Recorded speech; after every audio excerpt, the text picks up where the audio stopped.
महात्मा बुद्ध एक गांव में प्रवचन सुना रहे थे।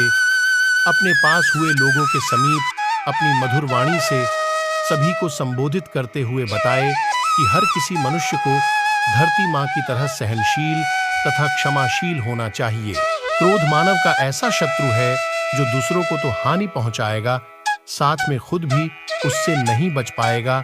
इसलिए क्रोध, ईर्ष्या मानव की सबसे बड़े शत्रु है। सभा में सभी लोग शांति से उनकी बात को ध्यानपूर्वक सुन रहे थे। तभी वहां उस सभा में एक अति क्रोधी व्यक्ति भी उपस्थित था। वह पहले तो उनकी बात सुनता रहा, फिर वह अचानक महात्मा जी से क्रोधित होकर बोला। बोलते समय उसका आंखें खून के समान लाल हो रही थीं। उसने बोला कि तुम ढोंगी हो, यहाँ बैठकर लोगों को बेवकूफ बना रहे हो। यह जो भी तुम कुछ कह रहे हो ना, इसको सचमुच करना बहुत मुश्किल है, समझे? तुम्हारी इन बातों का कोई मतलब नहीं है। ये सब बातें कोई मायने नहीं रखती। असल जिंदगी में कहानी सुनाना बंद करो, धूर्त महात्मा, और जहां से आए हो वही चले जाओ। ऐसे कठोर वचन सुनकर भी महात्मा जी ने उस क्रोधी पुरुष का कोई विरोध नहीं किया और न ही उसकी बातों पर कोई भी प्रतिक्रिया दी। वह शांत रहे और अपना काम करते रहे, जिससे वह पुरुष और भी क्रोधित हो गया। उसकी समझ नहीं आया वह क्या करे। तब उस पुरुष ने महात्मा जी के मुंह पर थूक कर चला गया। अगले दिन जब उस व्यक्ति का क्रोध शांत हुआ और उसे अपनी गलती का पछतावा हुआ, तब वह आत्मग्लानि में जलने लगा और फिर उसने सोचा कि उस महात्मा से मुझे माफी मांगनी चाहिए। वह महात्मा जी की खोज में उसी स्थान पर गया जहां महात्मा जी कल प्रवचन दे रहे थे, लेकिन महात्मा जी वहां नहीं मिले। वे तो अपने शिष्यों के साथ अन्य किसी गांव की यात्रा पर निकल पड़े।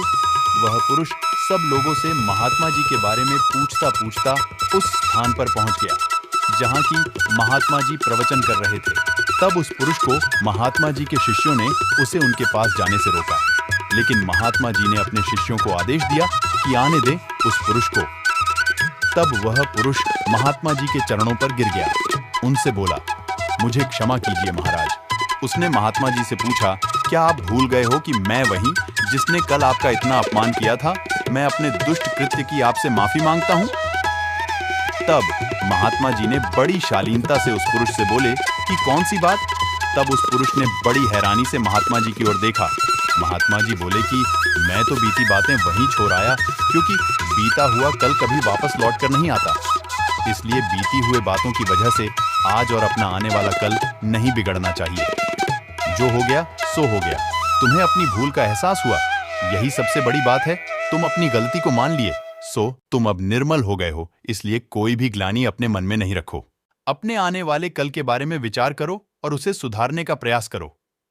महात्मा जी की बात सुनकर उस पुरुष के मन का भार हल्का हो गया और उसने महात्मा जी के चरणों को पकड़कर कहा, आज से मैं अपने क्रोध का त्याग करता हूं और धैर्यवान और क्षमाशील होने का प्राण आज से लेता हूं। तो दोस्तों, हमें इस कहानी से यह प्रेरणा मिलती है कि यदि अपने बीते हुए कल की गलती को लेकर हमें वर्तमान में उसका पछतावा न कर, उस गलती को हमें अपने भविष्य में कभी नहीं करना चाहिए, क्योंकि दोस्तों, बीता हुआ कल कभी लौटकर वापस नहीं आता। हमें उम्मीद है कि महात्मा गौतम बुद्ध की इस कहानी से कुछ सीखने को मिला हो, तो वीडियो को लाइक, सब्सक्राइब कर दीजिएगा।